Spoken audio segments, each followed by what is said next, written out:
All right, so someone recently asked me, Eli, as a CEO, how has your day-to-day changed? Like when you were first starting off as a CEO, what were you doing? And how has what you're doing changed since then? Like what are you doing today that's different than what you were doing in the very beginning? I thought this was a really great question. So rather than just like replying in the comments, I figured I'd record a quick video about it. Back when I was just getting started, first time as CEO, I remember the feeling was like, I have no idea what I'm supposed to be doing.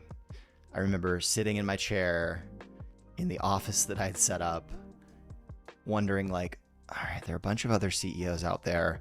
They're all doing stuff. What is that stuff? Like, what am I supposed to be doing? How should I be allocating my time? And I don't think I really ever got a very straight answer from anyone about that. And I was probably also a little too afraid to ask candidly. So I just figured it out, and over time it evolved considerably.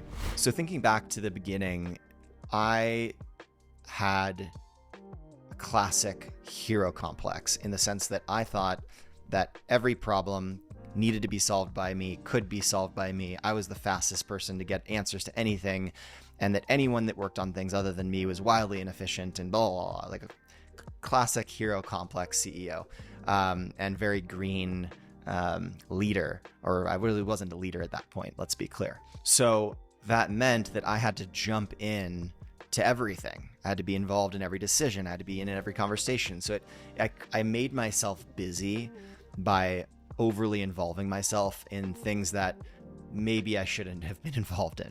I think the other big pillar to how I behaved then, and even this goes into, a couple of years in being CEO, I let my email, my calendar, and Slack dictate what I was working on, dictate where my focus was. And it was a very inefficient, reactive way to go about my day, because I would get pulled in all sorts of different directions and I would lose sight of the broader strategy that I was supposed to be leading and helping push the company in a certain direction. And so if I was getting pushed in all these different directions by other people and their needs, I wasn't able to lead the company and push us in the direction that the company needed to go.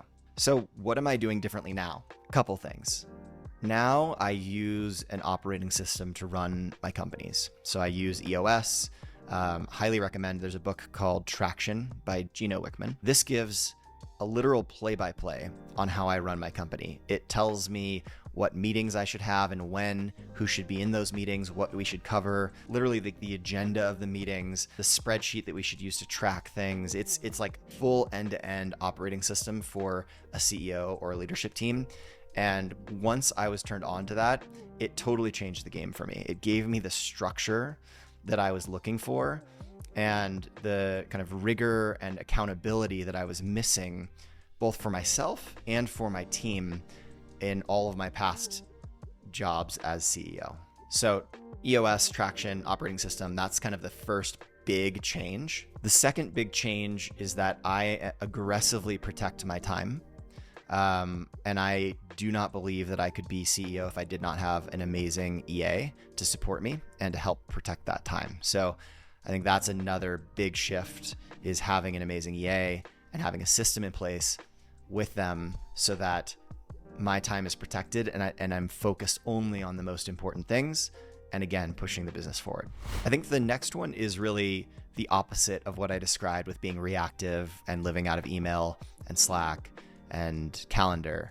Now I time block aggressively. And so, throughout my day, I know when I'm going to be focused on sales initiatives. I know when I'm going to be meeting with our internal teams to talk about things. I know when I need to be recording podcasts or whatever. Like, I have all of my stuff mapped out and blocked on the calendar so that no one else can dictate what my day looks like.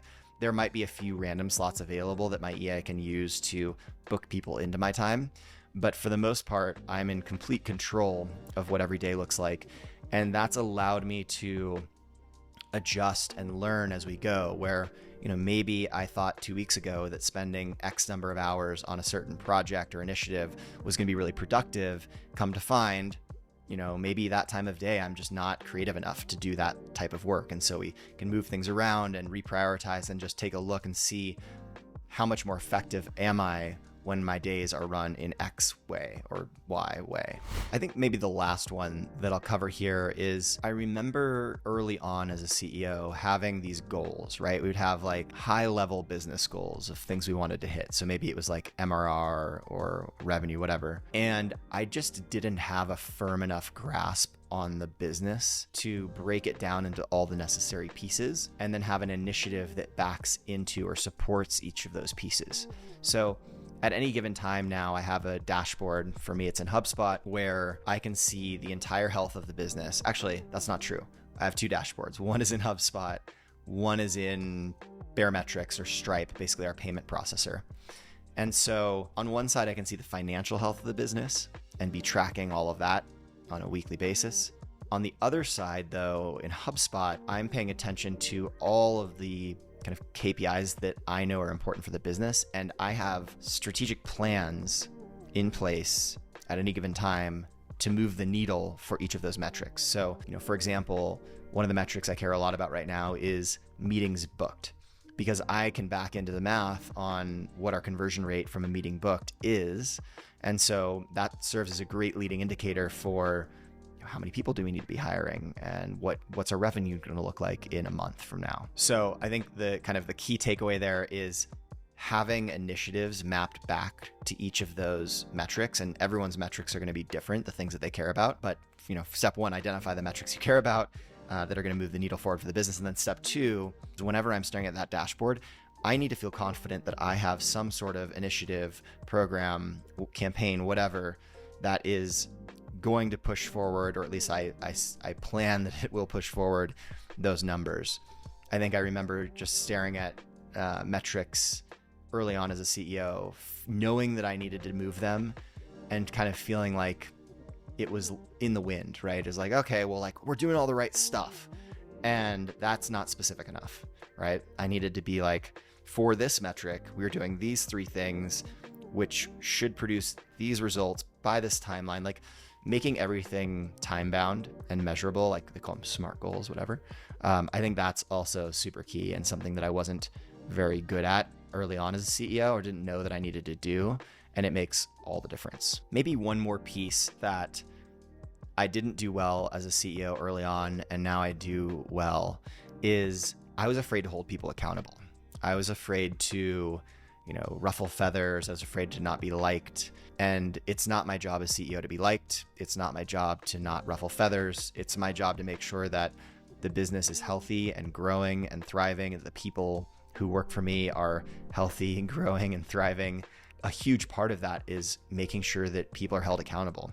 I think the best employees want to be in an environment where they're pushed and where they're growing and like they're learning. And that doesn't come when things are super chill and everybody's like very kumbaya. It comes when you're chasing aggressive goals, holding each other accountable, and in the trenches together. And so it took me a really long time as CEO to internalize that and to not feel like I was just being a jerk or whatever, and to not be afraid that, oh my God, people might quit if I hold them accountable. It's like, yeah, no then they're not the right person to be on your team. You shouldn't be paying this person to do the job if they don't want to be held accountable for the job. So yeah,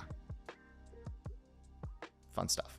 So anyway, I'll wrap it up, but that is kind of the before and after, what I used to do as a CEO, how I handle things today. I'm sure there's a ton of stuff that I forgot and left out and whatever, but hopefully that gives you a better sense of how I think about things and the difference between maybe like a green CEO and someone. I definitely am not claiming to know all the things. I know only a very small fraction of the things, but at least I have 15 years of doing this now under my belt and have learned a few things. So those are my few things that I am sharing with you today.